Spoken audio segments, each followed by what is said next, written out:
তারেক রহমান সাহেবের সাথে যে প্রধান উপদেষ্টার যে আলোচনা হয়েছে লন্ডনে, সেটার উপর আমরা শেয়ার করেছি। স্বাভাবিকভাবে এটা তো আমরা যুগপৎ আন্দোলনে একসাথে আছি, সুতরাং আমাদের সাথে যারা দীর্ঘ সময় রাস্তায় আন্দোলন করেছে, তারা ত্যাগ স্বীকার করেছে, তা আমাদের যত অগ্রগতি হয় আমাদের ওই যুগপৎ আন্দোলনের মধ্যে আমরা সবাই একসাথে চিন্তা করি, ভাবনা করি এবং শেয়ার করি এবং আমরা সিদ্ধান্ত নিই। সুতরাং আজকে লন্ডনের মিটিংয়ের উপর আমরা শেয়ার করেছি এবং দুই পক্ষই অত্যন্ত সন্তুষ্ট যে আমরা যে ফেব্রুয়ারিতে নির্বাচনের দিনক্ষণ মোটামুটি একটা ঘোষণা আসছে। এই ঘোষণার পরিপ্রেক্ষিতে আগামী দিনে আমরা কিভাবে আমাদের এগিয়ে যাব, এখানে নির্বাচনী কর্মকাণ্ড আছে, আগামী দিনগুলোতে নির্বাচন না হওয়া পর্যন্ত আরও তার আগেও কিছু কর্মকাণ্ড আছে এবং তাছাড়া আমাদের 31 দফা বাস্তবায়নের ব্যাপারে যে আমরা ঐক্যবদ্ধভাবে যেটা তৈরি করেছি সবাই মিলে, সেটা আমরা কিভাবে বাস্তবায়ন করব ঐক্যবদ্ধভাবে, মোটামুটি এই আলোচনাটাই হয়েছে। আমাদের সামনের দিকগুলোতে আমরা বিগত দিনে যেভাবে আন্দোলনে ঐক্যবদ্ধ ছিলাম, আগামী দিনগুলোতে আমরা ঐক্যবদ্ধভাবে এগিয়ে যাব।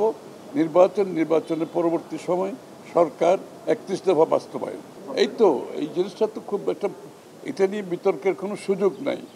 একটা জিনিস ডক্টর ইউনূস সাহেবও বলেছেন, জনাব তারেক রহমান সাহেব বলেছেন, প্রায় সব রাজনৈতিক দলের মধ্যে এক ঐক্যমত আছে, সেটা হচ্ছে ঐক্যমতের পরিপ্রেক্ষিতে যে কটি সংস্কার করা সম্ভব সেই কটি সংস্কার হবে, তার বাইরে যাওয়ার কোনো সুযোগ নেই। কারণ প্রত্যেকটি দলের নিজস্ব চিন্তা ভাবনা আছে, দর্শন আছে, ভবিষ্যৎ আছে। সুতরাং এখানে সব জায়গায় ঐক্যমত হওয়ার কোনো সুযোগ নাই। কারোর জন্য কোনো বিষয়ে বিএনপির জন্য গুরুত্বপূর্ণ, কোনো বিষয়ে আরেকজনের জন্য গুরুত্বপূর্ণ, এই ডিফারেন্স থাকবে। এই জন্য যেই বিষয়গুলোতে ঐক্যমত হবে সেইগুলোতে সংস্কার হয়ে যাবে, আর বাকিগুলো জনগণের কাছে নিয়ে যাবে প্রত্যেকটি দল আগামী নির্বাচন। আরেকটা বিষয় না, এখানে বিষয়টা আপনাদের বুঝতে হবে। বিষয় হচ্ছে এই বিচার বিভাগ একটা সিদ্ধান্ত দিয়েছে, এটার উপরে পরিষ্কার সিদ্ধান্ত, ইশরাককে মেয়র হিসেবে ঘোষণা দিয়ে বিচার বিভাগ সিদ্ধান্ত দিয়েছে।